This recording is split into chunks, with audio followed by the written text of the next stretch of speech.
Հարգարժան հոգևոր հայրեր, սիրելի հայրենակիցներ,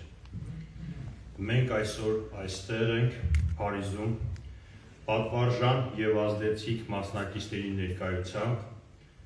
քանի որ բոլորս էլ գիտակցում ենք, հայ ժողովուրդը կանգնել է նոր մարտահրավերների դեմ հանդիպման։ Այս ճգնաժամի սկիզբը դրեց Արցախի անկումը։ Բոլորս գիտակցում ենք, հարկավոր է ուժերի լարում, միասնական օրակարգի շուրջ և համայն հայության ներուժի լիարժեք մասնակցության ապահովումը։ Այս համաժողովի հիմնական առաքելությունը և անձամբ իմ ակնկալիքը ձեր յուրաքանչյուրի ներկայությունը այս ճգնաժամային պահին վկայում է ձեր պատրաստակամության մասին, որի համար բոլորիցդ շնորհակալ եմ։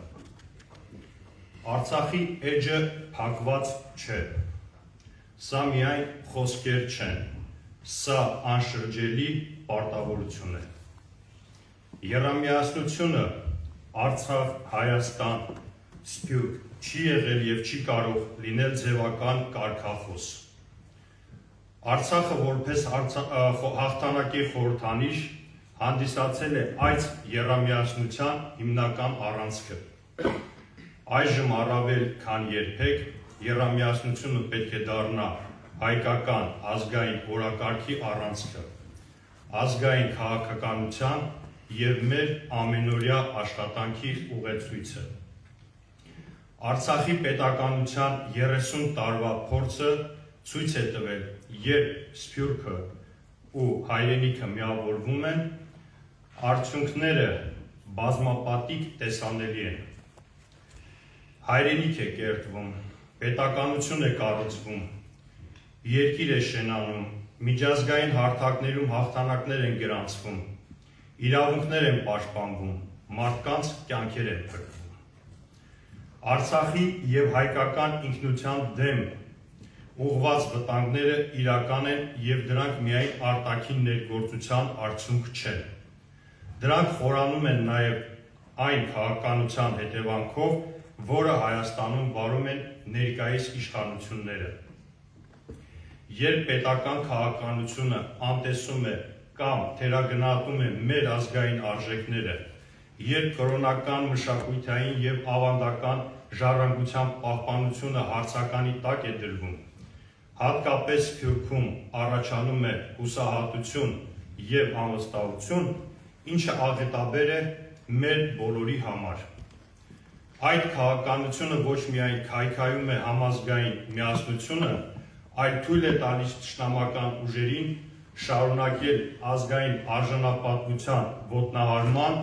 նվաստացման և ժողովրդի կրած պարտության շղթայի հարատևումը։ Պետք է այդ շղթան կտրել։ Ոչ միայն իրավունք չունի լռել,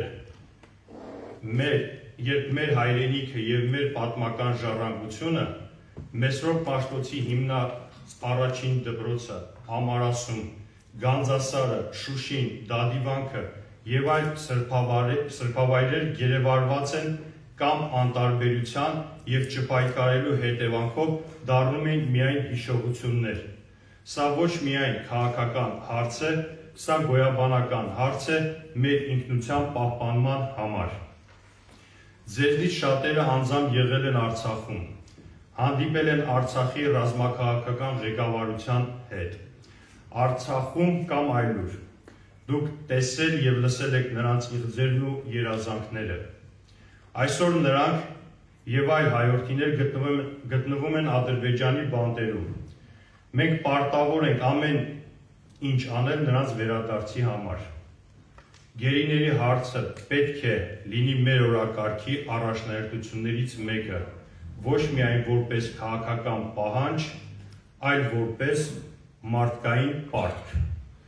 Մենք պահանջում ենք շարունակել և ուժեղացնել միջազգային հարթակներում այդ ուղղությամբ տարվող աշխատանքները,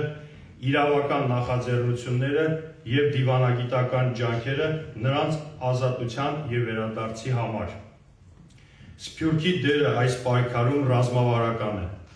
Սփյուռքի տարբեր կառույցների և գրասենյակների հետևողական աշխատանքը Ժնևում, Եվրոխորհրդարանում, Միացյալ Նահանգների կոնգրեսում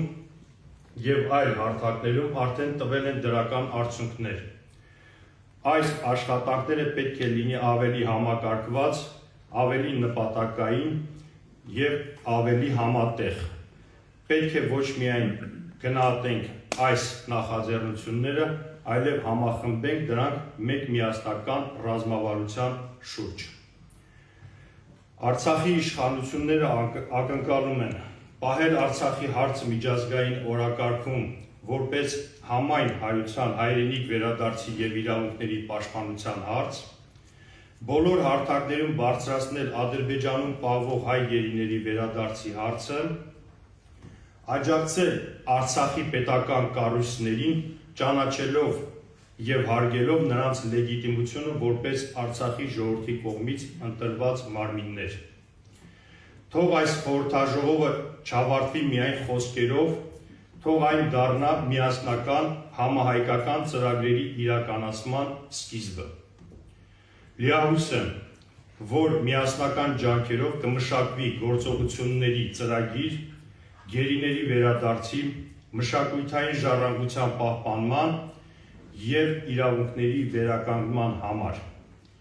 Մենք պետք է դուրս գանք այս սրահից գոտեպնդված իրականանալի հեռանկարներով և պարտավորությամբ, դրանք իրականացնելու համար։ Հստակ և պարզ է, մենք չունենք այլ ճանապարհ, բացի պայքարից։ Մեր պարտքը ազգային ազատագրական պայքարն է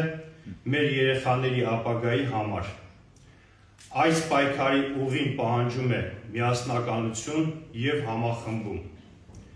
Հարգանք ու պատիվ հայ ժողովրդի ազատության պայքարում նահատակված բոլոր հայրենիքներին և հավատարմության հավաստիք նրանց ընտրած ուղուն։ Շնորհակալություն։